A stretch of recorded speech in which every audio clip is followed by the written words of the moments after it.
তো নবী আলাইহিস সালাতু ওয়াস সালামকে আমরা চিনি ধর্মীয় দৃষ্টিকোণ থেকে, কিন্তু ধর্মীয় দৃষ্টির বাহিরে গিয়ে তিনি যে একজন শাসক ছিলেন, রাষ্ট্রপতি ছিলেন, প্রধানমন্ত্রী ছিলেন, মদিনার বাদশা ছিলেন, আরব ভূখণ্ডের সবার ভক্তি শ্রদ্ধার পাত্র ছিলেন, সে বিষয়টি নিয়ে আমরা আলোচনা করতে চাই। তো নবী আলাইহিস সালাতু ওয়াস সালামের রাষ্ট্র ক্ষমতা, আসন গ্রহণ করা, আর দুনিয়ার সাধারণ রাষ্ট্র ক্ষমতার আসন গ্রহণ করা এক না। সাউন্ডটা কমাই দেন একটু।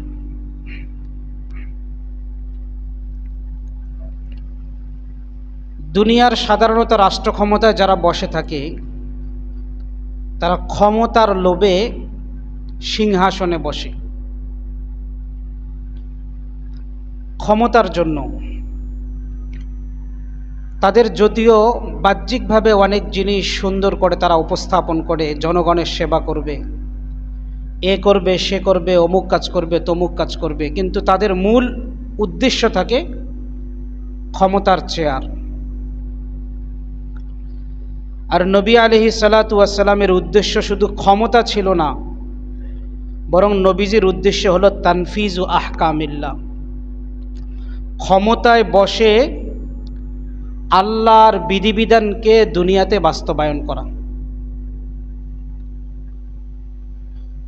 তো নবীজির ক্ষমতায় গ্রহণ করা, ক্ষমতায় আরোহণ করা, ক্ষমতার চেয়ারে বসা, চেয়ারে বসার উদ্দেশ্য পাওয়ার দেখানো নয়, চেয়ারে বসার উদ্দেশ্য নেতাগিরি নয়, বরং চেয়ারে বসার উদ্দেশ্য হলো আল্লাহ পাক যতগুলো বিধিবিধান দিয়েছেন, আল্লাহ যে হুকুম হাকাম দিয়েছেন, এগুলোকে বাস্তবায়ন করা। কারণ অনেক বিধিবিধান আছে যেগুলো ক্ষমতার চেয়ারে না বসা পর্যন্ত বাস্তবায়ন করা সম্ভব না। শরীয়তের বহুত বিধিবিধান আছে। তো নবীজির উদ্দেশ্য হলো তানফিজু আহকামিল্লাহ, আল্লাহর আইনকে বাস্তবায়ন করা, আল্লাহর বিধানকে বাস্তবায়ন করা, আল্লাহর একাত্মবাদকে বাস্তবায়ন করা। সূরা হজের 41 নম্বর আয়াতে আল্লাহ তাআলা যে বিষয়টি বলেছেন, আল্লাযীনা ইম্মাক্কান্নাহুম ফিল আরদ, তোমাদেরকে যখন ক্ষমতা আমি আল্লাহ তাআলা দান করব, তো দায়িত্ব হবে আকামুস সালাহ, রাষ্ট্রীয়ভাবে নামাজ বাস্তবায়ন করবা। রাষ্ট্রীয়ভাবে সকলের জন্য নামাজ পড়া বাধ্যতামূলক যারা মুসলমান।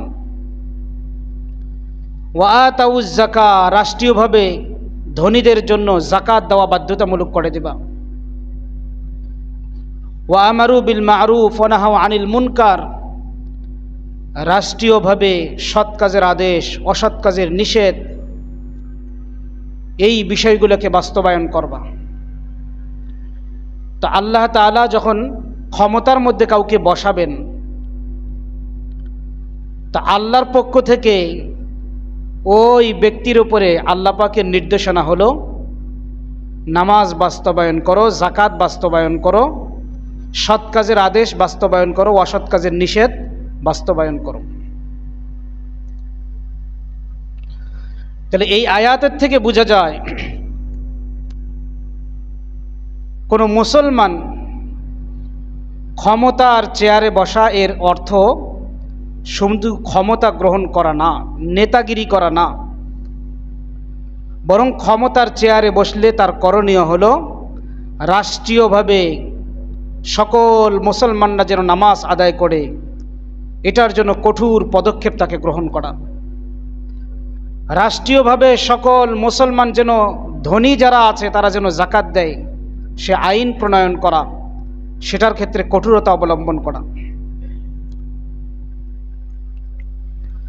তাহলে নবী আলাইহিস সালাতু ওয়াস সালামের ক্ষমতা গ্রহণ, কোনো মুসলিম শাসকের ক্ষমতা গ্রহণ আর সাধারণ ক্ষমতা গ্রহণ কিনা এক না।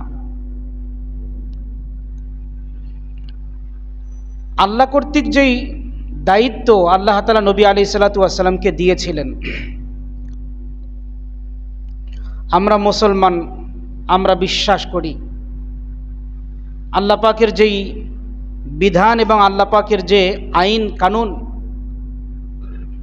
যে সকল ক্ষমতার মালিককে আল্লাহ। আল্লাহ তাআলা সূরা আলে ইমরানে বলেছেন, কুলিল্লাহুম্মা মালিকাল মুলক, হে নবী আপনি বলেন গোটা পৃথিবীর রাজত্ব একমাত্র কার? আল্লাহর। মালিকুল মুলক, পৃথিবীতে যত বাদশা আছে সকলের বাদশা হলেন আল্লাহ।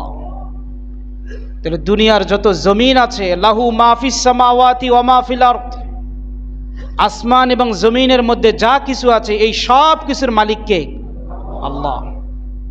এটা বিশ্বাস করি তো আমরা। তাহলে জমিনের যত কিছু আছে সব কিছুর মালিক, আসমানের যা কিছু আছে এগুলোর মালিক আল্লাহ। আসমানেরটার মালিক আল্লাহ, এটা আমরা সকলে ভালো করে বিশ্বাস করি। কিন্তু জমিনে যা কিছু আছে এগুলোর মালিক যে আল্লাহ, এটা অনেকেরই বিশ্বাস হয় না। তাহলে জমিনের মালিক যদি আল্লাহ হয়, তাহলে আমার বাড়ির মালিকও তো আল্লাহ, আমার ফ্যাক্টরির মালিকও তো আল্লাহ, বাংলাদেশের মালিকও তো কে? আল্লাহ। সব কিছুর মালিক কে? আল্লাহ। কিন্তু আমরা কি একথা বিশ্বাস করি সকলেই? এর অর্থ হলো প্রকৃত মালিক আল্লাহ, আল্লাহ প্রকৃত মালিক। আল্লাহ তাআলা আমাদের যাদেরকে এই জায়গাটা ব্যবহার করার অনুমতি দিয়ে থাকেন, সে ব্যক্তি এটাকে ব্যবহার করতে পারে। জমিনের যেই ভূখণ্ড যাকে ব্যবহার অনুমতি দেন সে ওই ভূখণ্ড ব্যবহার করে। যেই বাড়ি যার জন্য আল্লাহ বরাদ্দ করেন সেই বাড়িটা সে ব্যবহার করে, কিছুদিন পর সে চলে যায়, তার ছেলেরা ব্যবহার করে, আবার তারা চলে যায়, এরপরে আর এক প্রজন্ম আসে। কিন্তু বাড়ি বাড়ির জায়গায়, জমিন জমিনের জায়গায়, এটার মালিক একমাত্র কে থাকতেছেন? তো এখানে মালিকের পরিবর্তন হচ্ছে, দুনিয়াতে বসবাসকারী পরিবর্তন হচ্ছে, জমিনের ফসল যে উৎপাদন করতেছে তার পরিবর্তন হচ্ছে। আজকে এখানে ফসল একজনে ধান লাগিয়েছে, 2 বছর পর আরেকজন লাগায়, 1 যুগ পরে আরেকজন লাগায়। তো এখানকার পরিবর্তন হচ্ছে, কিন্তু এই সবগুলো কার অধীনে আছে? আল্লাহ তাআলার অধীনে আছে। তো মানুষ যেই জমিনের মালিক, মানুষ যেই টাকা পয়সার মালিক, যে প্রপার্টির মালিক, যে ব্যবসা প্রতিষ্ঠানের মালিক, এই সবগুলো হলো আল্লাহ তাআলা তাকে তাসাররুফ করার, ব্যবহার করার তাকে কি দিয়েছেন? শক্তি, পাওয়ার ক্ষমতা দিয়েছেন। আল্লাহ তাকে দিয়েছেন তুমি ব্যবহার করো, কিন্তু এগুলার মালিক কে? আল্লাহ। তাহলে আমরা বিশ্বাস করি জমিনের মধ্যে যা কিছু আছে সব কিছুর মালিক কে? আল্লাহ। তাহলে এ কথার উপর ভিত্তি করে বাংলাদেশের মালিক কে? পাকিস্তানের মালিক কে? সৌদি আরবের মালিক কে? ভারতের মালিক কে? এখন যে আমরা যদি বলি বাংলাদেশের মালিক আমি, ভারতের মালিক অমুক, পাকিস্তানের মালিক হলো অমুক, তাহলে এই কথা বলা কি ঠিক হবে? তাহলে এই বাংলাদেশের মধ্যে যারা বসবাস করে সকল মানুষ, বাংলাদেশের ভূখণ্ড, বাংলাদেশের বাতাস, বাংলাদেশের আবহাওয়া, বাংলাদেশের সামাজিক অবস্থা, বাংলাদেশের বাজারঘাট, বাংলাদেশের দোকানপাট, এগুলো তারা ব্যবহার করতে পারে, কিন্তু এগুলোর মালিক কে? আল্লাহ। এখন কেউ যদি মনে করে যে বাংলাদেশের সব কিছু রেগুলার মালিক প্রকৃতপক্ষে জনগণ, আল্লাহ এগুলার কোনো মালিক না, আমরা বিশ্বাস করি না। আমরা বিশ্বাস করি না আল্লাহ মালিক, দুনিয়ার এই বাংলাদেশের মালিক, আফগানিস্তানের মালিক, পাকিস্তানের মালিক, সৌদি আরবের মালিক, ভারতের মালিক, মায়ানমারের মালিক, এটা আমরা বিশ্বাস করি না। এগুলোর সবগুলোর মালিক হলো জনগণ। এই কথা যদি কেউ কোনো ব্যক্তি বলে, তার কথা কি ঠিক হবে? তাহলে জনগণ আজকে আছে কালকে নাই, পরিবর্তন হচ্ছে। তো মালিক তো প্রকৃত মালিক কে? আল্লাহ। তাহলে আমাদের প্রতিটা বিষয়ে আল্লাহর দিকে নিসবত করতে হবে যে সব কিছুর মালিক হলেন আল্লাহ। তাহলে ক্ষমতার মালিক কে? দেশের মালিক যদি আল্লাহ হয়ে থাকেন, প্রপার্টির মালিক যদি আল্লাহ হয়ে থাকেন, জমিনের মালিক যদি আল্লাহ হয়ে থাকেন, জমিন থেকে ফসল যেহেতু আল্লাহই ফলান, তাহলে দেশের মালিককে আল্লাহ, ক্ষমতার মালিককে? এখন যদি আমি বলি ক্ষমতার মালিক জনগণ, আল্লাহ বলেন ক্ষমতার মালিক আমি, আর আমি বিশ্বাস করি ক্ষমতার মালিককে জনগণ, তাহলে কিন্তু আল্লাহর সঙ্গে কথাটার একটা সাংঘর্ষিকপূর্ণ অবস্থা তৈরি হলো। যদি আবার আমি বলি আমি শরিয়া আইন বিশ্বাস করি না, শরিয়া আইন বিশ্বাস করি না, শরিয়া আইন আমাদের লক্ষ্য না, আমাদের লক্ষ্য হলো ক্ষমতা, তাহলে এই কথাগুলো কোরআন হাদিসের সঙ্গে যায় না। নবীর উম্মত এমন কথা বলতে পারে না, কারণ নবী আলাইহিসসালাতু ওয়াসসালামের উদ্দেশ্য শুধু ক্ষমতা ছিল না। নবী আলাইহিসসালাতু ওয়াসসালামকে আল্লাহ তাআলা যে দায়িত্ব দিয়েছেন, ক্ষমতার চেয়ারে বসে আল্লাহর হুকুমকে দুনিয়াতে বাস্তবায়ন করো, এটা হলো মাকসাদ।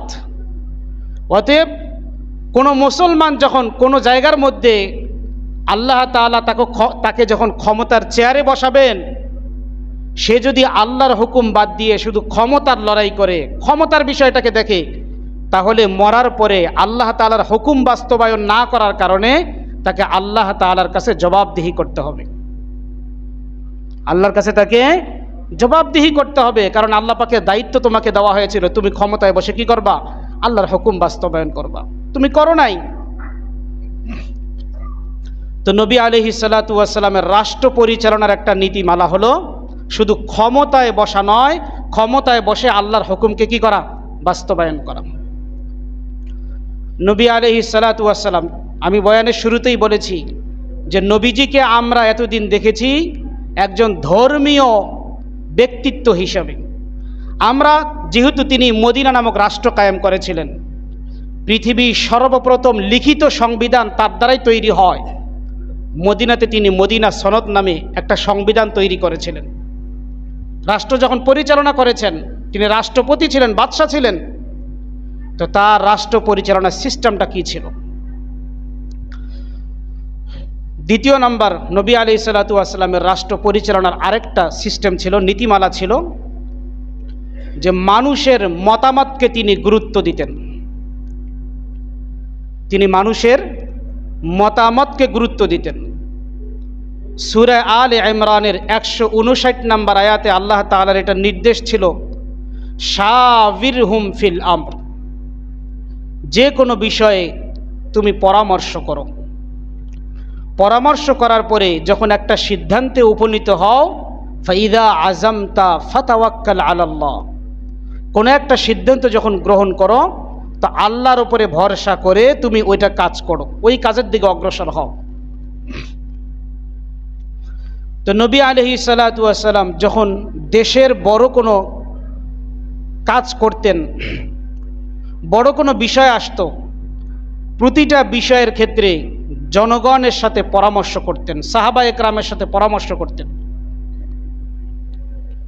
এর জ্বলন্ত উদাহরণ হলো যে যখন মক্কার কাফেররা মদিনাতে আক্রমণ করবে, মুসলমানদেরকে শেষ করবে, তো মুসলমানদের পক্ষ থেকে বড় 3টা যুদ্ধ, নবী আলাইহিসসালাতু ওয়াসসালামের জীবনে তাকে অনেক যুদ্ধ করতে হয়েছে। বুখারী শরীফের হাদিসে এসেছে, তিনি মদিনার জীবনে মদিনাতে মাত্র 10 বছর ছিলেন। 10 বছরের মধ্যে প্রথম বছর যাওয়ার পরে দ্বিতীয় বছর থেকেই যুদ্ধ শুরু হয়ে যায়। তাহলে 9 বছরের মধ্যে তিনি 19টা থেকে 29টা পর্যন্ত যুদ্ধ করেছেন, নিজে অংশগ্রহণ করেছেন যুদ্ধের মধ্যে। 9 বছরে প্রায় কোনো বর্ণনায় 19টার কথা এসেছে, 25টার কথা এসেছে, 27টার কথা এসেছে, 29টার কথা এসেছে। তো বুখারীতে 19টা যুদ্ধের কথা এসেছে। নবী আলাইহিসসালাতু ওয়াসসালাম 9 বছরে 19টা যুদ্ধে নিজে অংশগ্রহণ করেছেন।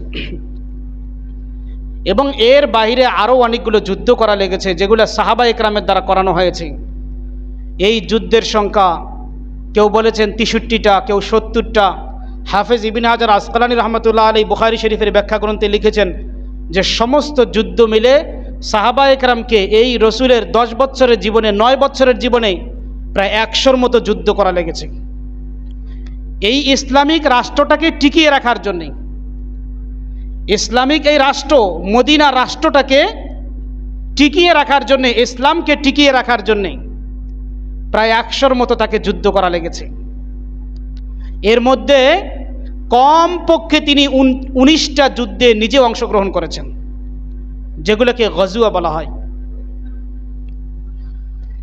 তো নবী আলাইহিসসালাতু ওয়াসসালামের জীবনে দ্বিতীয় হিজরিতে, তৃতীয় হিজরিতে এবং পঞ্চম হিজরিতে তিনটা বড় বড় যুদ্ধ হয়েছিল, যেখানে মক্কার কাফেররা সহ সমস্ত লোকেরা ঐক্যবদ্ধ হয়ে মুসলমানদেরকে দুনিয়া থেকে শেষ করে ফেলবে, মদিনা রাষ্ট্রটাকে খতম করে ফেলবে, এই রাষ্ট্রের অস্তিত্ব দুনিয়াতে রাখবে না, এজন্য মুসলমানদের সঙ্গে যুদ্ধ হয়েছে। তো প্রতিটা যুদ্ধ কিভাবে পরিচালনা হবে, কোথায় যুদ্ধটা করা হবে, এই সবগুলো বিষয় সিদ্ধান্তের ক্ষেত্রে নবী আলাইহিসসালাতু ওয়াসসালাম একক সিদ্ধান্ত নেন নাই, বরং নবী আলাইহিসসালাতু ওয়াসসালাম সিদ্ধান্ত গ্রহণ করার আগে সাহাবা একরাম এবং জনগণ যারা ছিল তাদের সঙ্গে পরামর্শ করে তাদের মতামতের ভিত্তিতে নবী আলাইহিসসালাতু ওয়াসসালাম যুদ্ধ করেছেন, যুদ্ধে অংশগ্রহণ করেছেন, যুদ্ধ পরিচালনা করেছেন। নবী আলাইহিসসালাতু ওয়াসসালামের রাষ্ট্র পরিচালনার একটা নীতিমালা হলো জনগণের মতামতকে তিনি কি করতেন? প্রাধান্য দিতেন, গ্রহণ করতেন। তো নবী আলাইহিসসালাতু ওয়াসসালাম জনগণের মতামত দেখতেন। তো জনগণের মতামত, জনগণ যেই মতামত দিবে এটাকে গ্রহণ করার সৎ সাহস থাকা লাগে। কারা পারে? যে ব্যক্তি সঠিক পন্থায় চলে, যার নিয়ত ভালো থাকে, যার উদ্দেশ্য একমাত্র ক্ষমতা না, যার উদ্দেশ্য জুলুম অত্যাচার না, যার উদ্দেশ্য জনগণের সেবা, সে কি করে? জনগণের মতামতকে প্রাধান্য দেয়, জনগণের মতামতকে সে গ্রহণ করে। আর যার উদ্দেশ্য থাকে জনগণকে শোষণ করা, ক্ষমতার চেয়ারে বসে নিজের গদিকে, নিজের মসনদকে পাকাপোক্ত করা, নিজের সম্পদ বাড়ানো, সে কখনো জনগণের মতামতকে পরোয়াই করে না। কে কি বললো সেটা দেখব না, আমি আমারটা দেখব। তাহলে বর্তমান শাসক এবং নবী আলাইহিসসালাতু ওয়াসসালাম তিনিও শাসক ছিলেন, তিনিও রাষ্ট্রপ্রধান ছিলেন, তার মধ্যে অনেক ফারাক, অনেক পার্থক্য। তৃতীয় নাম্বার, নবী আলাইহিসসালাতু ওয়াসসালামের রাষ্ট্র পরিচালনার যেই নীতিমালা ছিল, যেই সিস্টেমটা ছিল মৌলিক নীতিমালার মধ্যে, সেটা হলো আইনের চোখে সবাই সমান। আইনের চোখে সবাই সমান। এটা কিন্তু আমাদের বর্তমান হলো একটা মুখের বুলি, কিন্তু এই কথা যদিও সংবিধানে আছে, সব জায়গায় আছে, কিন্তু এই কথার বাস্তবায়ন নাই। বাস্তব কথা ভিন্ন, সংবিধানে লেখা কি ভিন্ন, কারণ সংবিধান অনুযায়ী তো চলে না। তো বাস্তবতা হলো ভিন্ন এবং কার্যক্রম কি ভিন্ন। রসুলের যুগে আইনের চোখে সবাই সমান ছিল। সহিহ বুখারী শরীফের 3475 নম্বর হাদিসে এসেছে, হযরত আয়েশা রাদিয়াল্লাহু তাআলা আনহা তিনি রিওয়ায়াত করেন, বর্ণনা করেন যে মাখজুমিয়া কুরাইশের একটা শাখা গোত্র ছিল, মাখজুম গোত্র। ওই গোত্রের একজন মহিলা সে কিছু জিনিস চুরি করেছিল। তো সে চুরি করেছে, চুরির শাস্তি রাষ্ট্রীয়ভাবে দেওয়া হয়।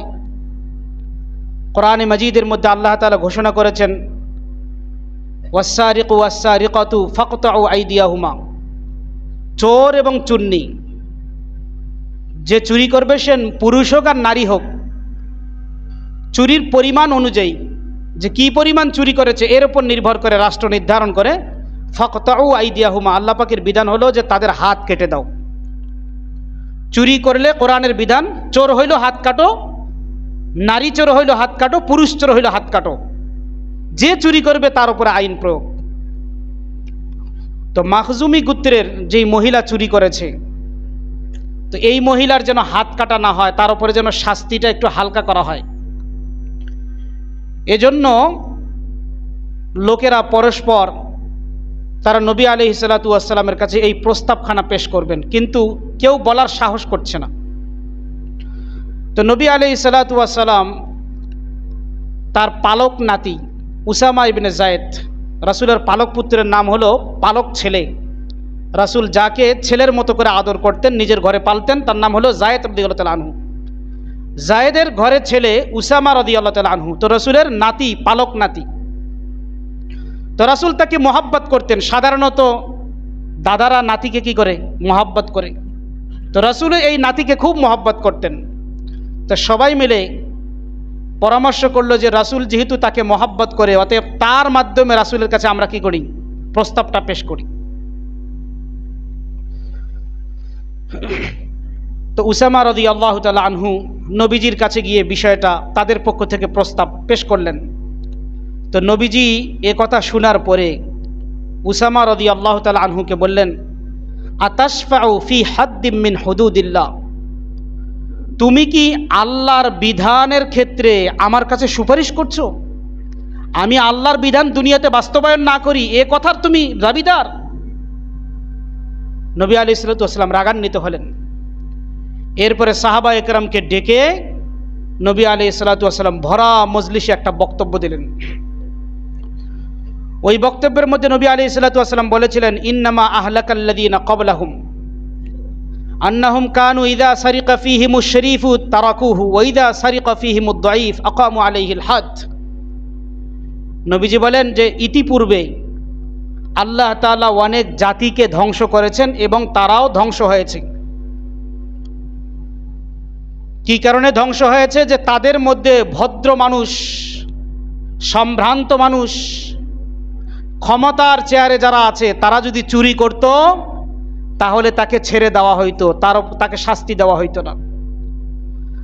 আর যদি দুর্বল, অসহায়, গরিব মানুষ চুরি করত, নিম্ন শ্রেণীর কোনো মানুষ চুরি করত, তার উপরে আল্লাহর বিধান বাস্তবায়ন করত।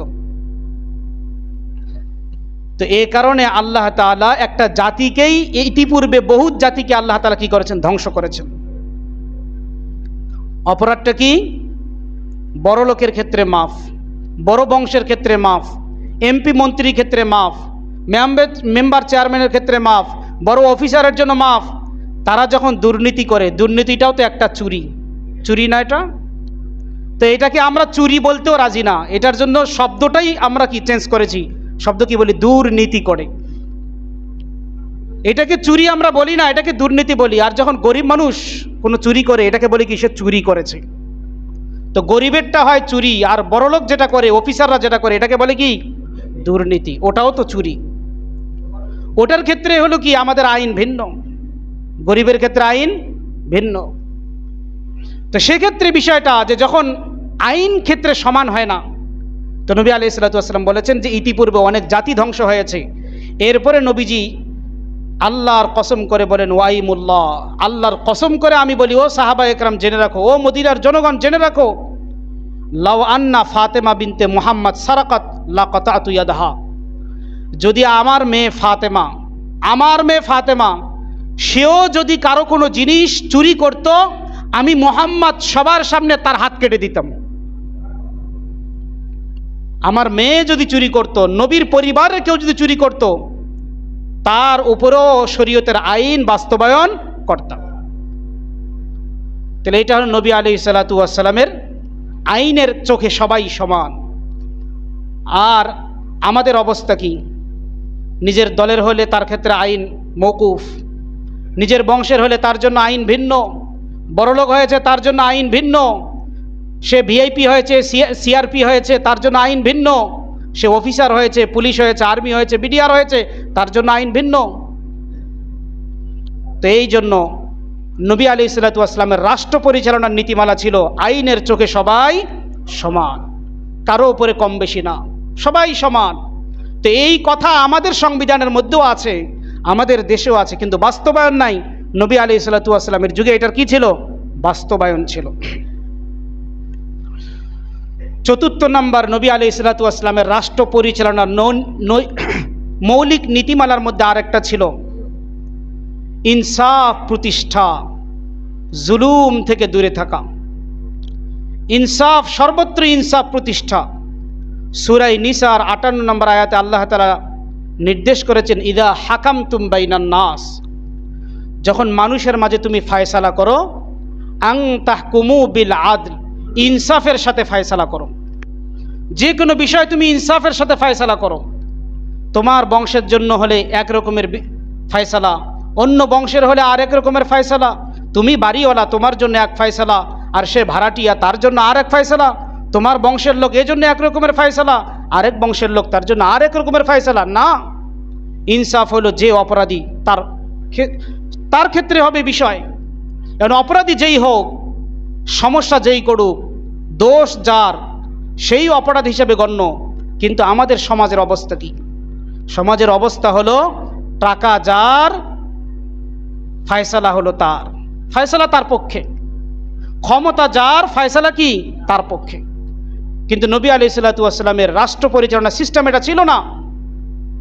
কে ধনী কে গরিব, কে কোন বংশের সেটা না, সবার ক্ষেত্রে সমান ইনসাফ। বরং আমাদের রাষ্ট্র পরিচালনা সিস্টেমের মধ্যে থাকে দুইজনের মধ্যে দ্বন্দ্ব লাগাইয়া মাঝখান থেকে কি আমি ক্ষমতার চেয়ারে থাকি। আর নবী আলাইহিসসালাতু ওয়াসসালামের সিস্টেম ছিল, সূরা হুজরাতের 10 নম্বর আয়াতের উপরে নবীজি আমল করতেন, ইন্নামাল মুমিনুনা ইখওয়া, সকল মুমিন হলো ভাই ভাই, সকল জনগণ আমার ভাই, সকল জনগণ আমার পরিবারের লোক। ফাসলিহু বাইনা আখাওয়াইকুম, জনগণের মধ্যে কোনো ভেদাভেদ আমি এটা পছন্দ করব না। আমার এলাকার মধ্যে কোনো মানুষের মধ্যে দুইজনের মধ্যে ঝগড়াঝাটি থাক, এটা পছন্দ করব না। সকলের মধ্যে মিলজুল মোহাব্বত থাকবে, আমি সকলের মধ্যে ফয়সালা করব, ইনসাফ ভিত্তিক ফয়সালা হবে। সকল মানুষ যেন ভ্রাতৃত্ব বন্ধনের মধ্যে চলতে পারে, তাদের সমাজ ব্যবস্থা চলতে পারে, এটাই ছিল নবী আলাইহিসসালাতু ওয়াসসালামের নীতিমালা। সহিহ বুখারী শরীফের 3780 নম্বর হাদিসে এসেছে যে নবীজি যখন মক্কা থেকে হিজরত করে মদিনায় গেলেন, তো নবীজি হিজরত করার পরে নবীজির পরপর অনেক সাহাবী মক্কা থেকে হিজরত করে মদিনায় গিয়েছেন। তো হিজরত করে নিজের জানটা নিয়ে তারা গিয়েছে, কিন্তু কোনো মাল নিতে পারে নাই। কারণ মক্কা থেকে যারাই গিয়েছে তারা কিন্তু কোনো কিছু, কোনো টাকা পয়সা, কোনো ওইভাবে কোনো সম্পদ তারা নিয়ে যাইতে পারে নাই। নিজের জীবন নিয়ে তারা মদিনাতে গিয়েছে। তো সেখানে গিয়ে তো নিজেকে চলতে হবে। চলবেন কিভাবে? তাদের টাকা পয়সা নাই, চলার মতো খাবার মতো ব্যবস্থা নাই, অভাবের মধ্যে সবাই আছেন। এই অবস্থা নবী আলাইহিসসালাতু ওয়াসসালাম মদিনার আনসারী সাহাবীদেরকে বললেন, তোমাদের যাদের সম্পদ আছে, তোমাদের যাদের মাল আছে, তোমরা মুহাজির সাহাবীদেরকে তোমাদের ভাই হিসেবে গ্রহণ করো, দ্বীনি ভাই হিসেবে গ্রহণ করো। নবীজির এই ঘোষণার পরে আল্লাহর নবীর এক সাহাবী আব্দুর রহমান ইবনে আউফ এবং সাদ ইবনে রবিআ, তো আব্দুর রহমান ইবনে আউফ রাদিয়াল্লাহু তাআলা আনহু ধনী ব্যক্তি ছিলেন মদিনার। তো তিনি বললেন যে সাদ ইবনে রবি', আমি তাকে ভাই হিসেবে গ্রহণ করলাম। এখন আমি তাকে ভাই হিসেবে গ্রহণ করেছি, তো করব কি? তো তিনি কি করলেন যে আমি আমার ফাকসিমু মালি নিসফাইন, রাসূলকে বলেন, ইয়া রাসূলুল্লাহ, আমার যদি নিজের একটা ভাই থাকতো, আমার বাপের যত সম্পত্তি থাকতো, তাহলে এই সম্পত্তি তো দুই ভাই মিলে কি সমানভাবে পাইতাম। তো আমার যত সম্পত্তি আছে আমি এই সম্পত্তিকে দুই ভাগে ভাগ করলাম। এক ভাগ আমার নিজের জন্য, আর এক ভাগ আপনি যাকে আমার ভাই বানিয়েছেন আমি সেই সাদ ইবনে রবিআকে দান করে দিলাম, সাদ ইবনে রবিআকে দিয়ে দিলাম। শুধু তাই না, তিনি এরপরে বললেন যে সাদ ইবনে রবিআকে বললেন, আমার দুই স্ত্রী, আমার স্ত্রী দুইটা, তুমিও তো মক্কায় তোমার সব কিছু ছেড়ে চলে এসেছো, এখন তোমারও তো এখানে বিবাহ শাদীর প্রয়োজন, তোমার তো টাকা পয়সা এত নাই। তো এই অবস্থায় আমার দুই স্ত্রীর মধ্য থেকে যেই স্ত্রীটা তোমার মনে চায়, তুমি যদি পছন্দ করো, আমি এটা তালাক দিয়ে দিচ্ছি, তুমি তাকে বিবাহ করবা। আমি তাকে তালাক দেব আর তুমি তাকে বিবাহ করবা। তো এরকমের ভ্রাতৃত্ব বন্ধন তাদের মধ্যে তৈরি হয়েছিল। মুহাজির সাহাবীরা যারা মক্কা থেকে কষ্ট করে মদিনায় এসেছেন, মদিনার সাহাবীরা তাদেরকে এভাবে সেভাবে সহযোগিতা করেছেন, নিজের সম্পদ দিয়ে, নিজের স্ত্রী দিয়ে, নিজের টাকা পয়সা দিয়ে, নিজের ব্যবসা বাণিজ্য দিয়ে, সব কিছু দিয়ে সাহায্য করেছেন। সেজন্য তো মদিনা মদিনার মতো হয়েছে, রাসূলের রাষ্ট্র সেভাবে তৈরি হয়েছে। তো নবী আলাইহিসসালাতু ওয়াসসালাম ইনসাফের সমাজ প্রতিষ্ঠা করেছিলেন। মানুষের মধ্যে দ্বন্দ্ব থাক এটা চান নাই। সাধারণত যারা ক্ষমতার চেয়ারে থাকে তারা থাকেই হলো যে দ্বন্দ্ব থাকলে আমি জিতব, তারা থাকে সবসময় সমাজের মধ্যে দ্বন্দ্ব। তারা কোনো সময় সমাজের মধ্যে ঐক্যবদ্ধ অবস্থা থাক, কারণ ঐক্যবদ্ধ অবস্থা তৈরি হলে তার ক্ষমতার চেয়ার চলে যাইতে পারে। এজন্য দুইজনের মধ্যে, দুই এলাকার মধ্যে, দুই সমাজের মধ্যে সে যখন দ্বন্দ্ব লাগাইতে পারবে তো তার চেয়ারটা মজবুত থাকবে। তো এটা হলো রাসূলের রাষ্ট্র পরিচালনা আর আমাদের রাষ্ট্র পরিচালনার মধ্যে অনেক পার্থক্য। রাসূল সাল্লাল্লাহু আলাইহি সাল্লামের রাষ্ট্র পরিচালনার পঞ্চম মূলনীতি যেটা ছিল আল হুররিয়াতুদ দীনিয়া, দিন পালনের স্বাধীনতা। দিন পালনের স্বাধীনতা। মদিনা সনদের মধ্যে একটা কথা লেখা ছিল, লিল ইয়াহুদি দীনুহুম ওয়ালিল মুসলিমিনা দীনুহুম। ইহুদিরা মদিনাতে যারা আছে তারা তাদের ধর্ম পালন করবে, মুসলমানরা মুসলমানদের ধর্ম পালন করবে, কেউ কাউকে তাদের ধর্ম পালন করতে বাধা দিবে না। কেউ কাউকে বাধা দিবে না। অমুসলিমরা তাদের মতো করে তারা তাদের ধর্ম পালন করবে, মুসলমানরা মুসলমানের ধর্ম পালন করবে, কিন্তু কেউ কাউকে বাধা দিতে পারবে না। কেউ কাউকে বাধা দিতে পারবে না। তো ধর্মীয় স্বাধীনতা, ধর্মীয় স্বাধীনতা এটাও কি নবী আলাইহিসসালাতু ওয়াসসালামের যুগে ছিল। এরপরে নবী আলাইহিসসালাতু ওয়াসসালামের যুগে আল আদালাতুল ইকতিসাদিয়া, অর্থনৈতিক ইনসাফ ভিত্তিক সমাজ ছিল। অর্থনৈতিক ইনসাফ, যা আমাদের বর্তমান যেই অর্থ ব্যবস্থা, এই অর্থ ব্যবস্থার মধ্যে ধনীরা আরো ধনী হয়, গরিবরা কি আরো গরিব হয়। আমাদের অর্থ ব্যবস্থা এমনভাবে তৈরি করা, কিন্তু নবী আলাইহিসসালাতু ওয়াসসালামের ইসলামী অর্থ ব্যবস্থা এমন যে সেখানে শুধু ধনীরা ধনী হবে বিষয়টা না, গরিবরাও তারা তাদের ভালো জীবন যাপনের সুযোগ পাবে, ধনীরাও তারা সুন্দর মতো তাদের ব্যবসা পরিচালনার সুযোগ পাবে।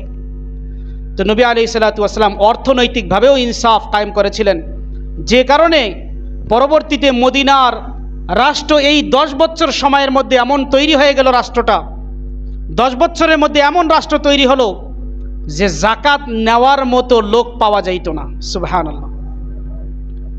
অল্প সময়ের মধ্যে, বেশি সময় লাগে নাই।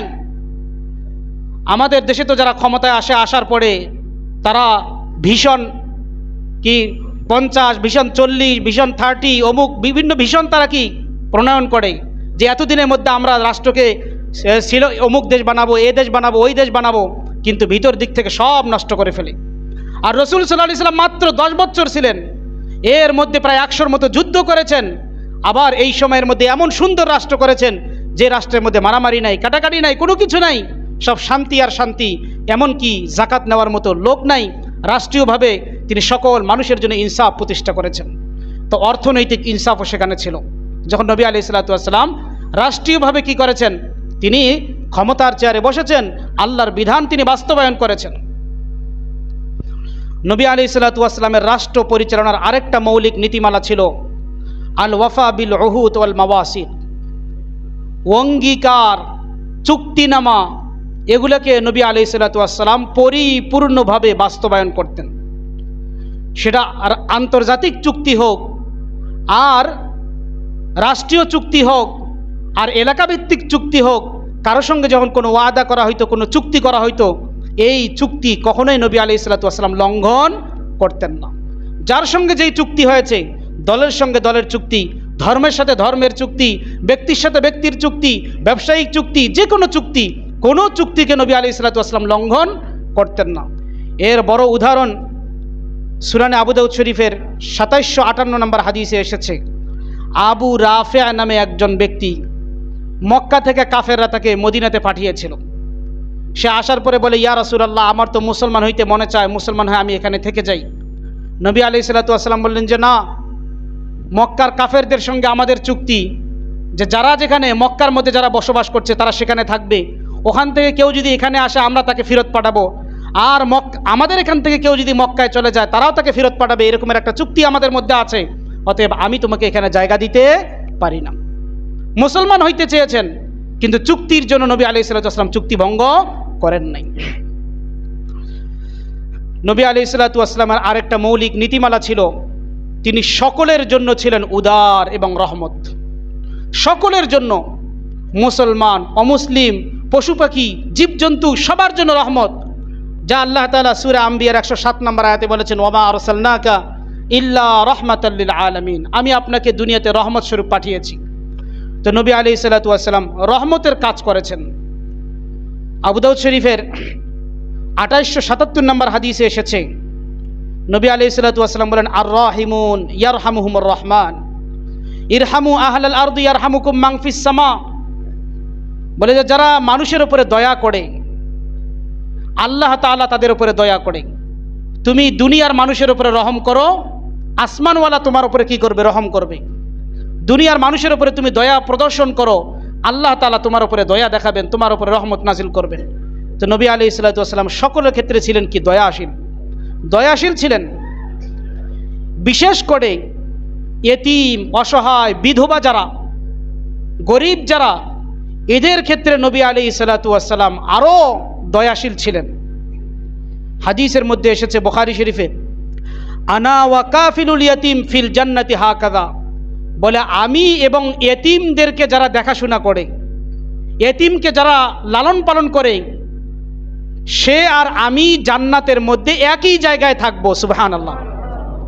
বলে শুধুমাত্র পার্থক্য হলো 2 আঙ্গুলের মাঝখানে যতটুকু গ্যাপ, এতটুকু গ্যাপ, সে আর আমি কাছাকাছি থাকব। যে ব্যক্তি এতিমকে দেখাশোনা করবে, এতিমকে পরিচালনা করবে, এতিমের খোঁজ খবর নেবে, তো নবী আলাইহিস সালাতু ওয়াস সালাম এতিমের ক্ষেত্রে আরও কি ছিলেন? বেশি চৌকান্না ছিলেন। সূরা দোহা কোরআনে মাজিদের মধ্যে এসেছে, ফাআম্মাল ইয়াতীমা ফালা তাকহার ওয়া আম্মাস সাইল ফালা তানহার। এতিমকে কখনো বঞ্চিত করিও না। ভিক্ষুক তোমার কাছে কিছু চাইলে তুমি তাকে ধমক দিও না। ভিক্ষুককে কি করিও না? ধমক দিও না।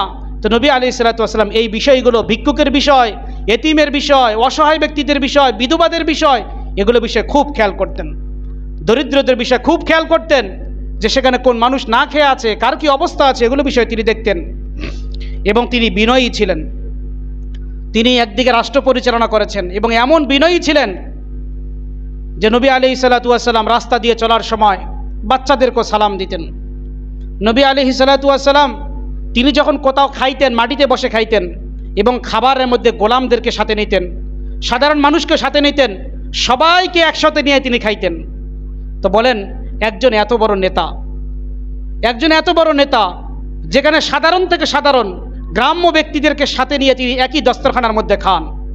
আর আমাদের বর্তমান অবস্থা কি? নেতার চেয়ারে বসতে পারলে তার টেবিলে যখন খানা থাকে, কত আইটেম, 100-200 পদের আইটেমও অনেক সময় দেখা যায়, সব তার আশেপাশের লোকজন একটার পর একটা প্লেট এগিয়ে দিচ্ছে, আর সে শুধু সেখান থেকে খাচ্ছে, সাথেও নেয় না। আর নবী আলাইহিস সালাতু ওয়াস সালামের অবস্থা কি ছিল? তিনি যখন খাইতেন মাটিতে বসতেন, নিচে বসতেন, সবাইকে সাথে নিয়ে একই দস্তরখানার মধ্যে খাইতেন। এবং নবী আলাইহিস সালাতু ওয়াস সালাম এত বড় ব্যক্তি হওয়ার পরেও, রাষ্ট্র পরিচালনা করার পরেও যখন ঘরে যাইতেন, ঘরে তার কোনো খাদেম খুদ্দামের কোনো দরকার ছিল না। স্ত্রীরা কাজ করতেছে, নিজে গিয়ে কাজে সহযোগিতা করতেন। তরকারি কাটা, রান্না বান্নার কাজ করা, ঘর গুছানো, ঘর পরিষ্কার করা ইত্যাদি কাজে নবী আলাইহিস সালাতু ওয়াস সালাম নিজে কি করতেন? অংশগ্রহণ করতেন। একদিকে রাষ্ট্র পরিচালনা করেন, ধর্মীয় গুরু তিনি, আরেকদিকে কি আবার নিজের ঘর সংসার, নিজের ঘরের এই সব কিছু খোঁজ খবর রাখতেছেন। তো এই জন্য তিনি এত মহান মানব হইতে পেরেছেন। নবী আলাইহিস সালাতু ওয়াস সালামের আরেকটা গুণ ছিল যে তিনি মানুষকে ক্ষমা করে দিতেন। নবী আলাইহিস সালাতু ওয়াস সালামকে মক্কার কাফেররা কত কষ্ট দিয়েছে, যুদ্ধ করেছে তার সঙ্গে। তার অনেক সাহাবায়ে কেরামকে, উহুদের যুদ্ধে 70 জন সাহাবী শহীদ হয়েছে। খন্দকের যুদ্ধে পুরা মদিনাকে হেফাজত করার জন্য খন্দক, গর্ত খুঁড়া হয়েছিল যাতে ওপারে তারা না যেতে পারে। কারণ মদিনা শহরটা এমনভাবে যে সব দিকে হলো পাহাড় আর একদিক থেকে হলো খোলা। যেই দিকটা খোলা তারা যেন পাহাড়ের দিক থেকে তো আসতে পারবে না, এখানে আমরা অটোমেটিক সেখানে পাহাড়ায় থাকবে, আর খোলা মাঠের দিক থেকে যেন আসতে না পারে, এই জন্য নবী আলাইহিস সালাতু ওয়াস সালাম সেখানে খন্দকের মধ্যে গর্ত খনন করেছিলেন, লম্বা করে কয়েক কিলোমিটার ব্যাপী। সেখানে তারা মক্কার কাফেররা এই গর্তকে, এই খালকে পার হয়ে ডিঙ্গায় মদিনাতে আক্রমণ করবে, এই সুযোগ নাই। তো এত কষ্টের পরেও নবী আলাইহিস সালাতু ওয়াস সালাম যখন মদিনা রাষ্ট্রের পরে মক্কাকেও বিজয় করলেন, মক্কার রাষ্ট্রপতিও নবী আলাইহিস সালাতু ওয়াস সালাম হয়ে গেলেন, মক্কার কাফেররা তার সামনে আত্মসমর্পণ করলো। তো নবী আলাইহিস সালাতু ওয়াস সালাম তখন মক্কা শরীফের দরজার সামনে দাঁড়িয়ে বললেন, ইয়া মাআশারা কুরাইশ, হে কুরাইশের দলের লোকেরা, লিডাররা, মা তুরাউনা আন্নী ফাইলুন বিকুম, বলো আজকে তোমাদের দেশ আমার হাতে চলে এসেছে, তো তোমরা বলো যে আজকে আমি তোমাদের সঙ্গে কিরূপ ব্যবহার করতে পারি। এই জীবনে তোমরা তো আমাকে আমার সেই 60-61 বছরের জীবনে, পুরো জীবনটাতে আমাকে 40 বছরের পর থেকে কষ্ট দিলা। শেষ বয়সে এসে আমি তো মক্কা বিজয় করলাম, তোমাদের রাষ্ট্র আমার হাতে চলে এসেছে, এখন আমি তোমাদের সঙ্গে কি মুআমালা করব। তখন তারা বলল, খায়রান, আমরা মনে করি আপনি আমাদের সঙ্গে সদাচরণ করবেন। এখন করিম, আপনি হচ্ছেন দয়াশীলদের ভাই, ইবনু আখিন করিম, যারা মানুষের উপর দয়া করে, আপনি তাদের সন্তান, অতএব আপনি আমাদের উপরে আজকে কোনো শাস্তি আমাদেরকে দিতে পারেন না। তো নবী আলাইহিস সালাম বলেন, ইযহাবু ফাআনতুমুত তুলাকা, যাও, আমি আজকে তোমাদের সকলকে মাফ করে দিলাম। এত কষ্ট দিয়েছ, তারপর তোমাদেরকে আমি মাফ করে দিলাম। তো নেতা হইতে গেলে তাকে উদার মনের হইতে হবে। নেতাকে কষ্ট দিতে পারে, নেতার বিপক্ষে কেউ বলতে পারে, কিন্তু এর অর্থ বিপক্ষে বলছে তার জীবন শেষ করে ফেলবো, তার সম্পদ শেষ করে ফেলবো, তাকে জেলের মধ্যে পাঠাবো, সে আমার বিপক্ষে কেন হইল, আমার দলের মধ্যেই থাকতে হবে, এটা কোনো নেতার আদর্শ হইতে পারে না। নবী আলাইহিস সালাম ক্ষমা করে দিয়েছেন। আমরা জানি তায়েফে নবী আলাইহিস সালামকে পাথর মেরে রক্তাক্ত করা হয়েছিল। যেই পাথরগুলো মারা হয়েছিল, রক্তাক্ত করা হয়েছিল, এখনও তার চিহ্ন আছে। তো যখন নবী আলাইহিস সালাম বেহুশ হয়ে অজ্ঞান হয়ে গিয়েছেন, এরপরে যখন তার হুশ ফিরে আসলো, তো নবী আলাইহিস সালাম, বুখারী শরীফের হাদিসে এসেছে, নবী আলাইহিস সালাম দেখতে পাইলেন জিবরিল আলাইহিস সালাম তার পাশে উপস্থিত, এবং সেই সাথে পাহাড়ের দায়িত্বে যে ফেরেশতা আছে সেও উপস্থিত। জিবরিল আলাইহিস সালাম বললেন যে পাহাড়ের ফেরেশতা আপনার সামনে আছে, আপনি বলেন। পাহাড়ের ফেরেশতা বলে, ইয়া রাসূলুল্লাহ, আপনি শুধু হুকুম দেন, আমি এই তায়েফের পাহাড়গুলোকে উল্টাইয়া এটাকে নিচেরটাকে উপরে, উপরেরটাকে নিচে করে দেই, পুরা তামা তামা করে ফেলি, পুরা তায়েফকে আমি শেষ করে ফেলবো।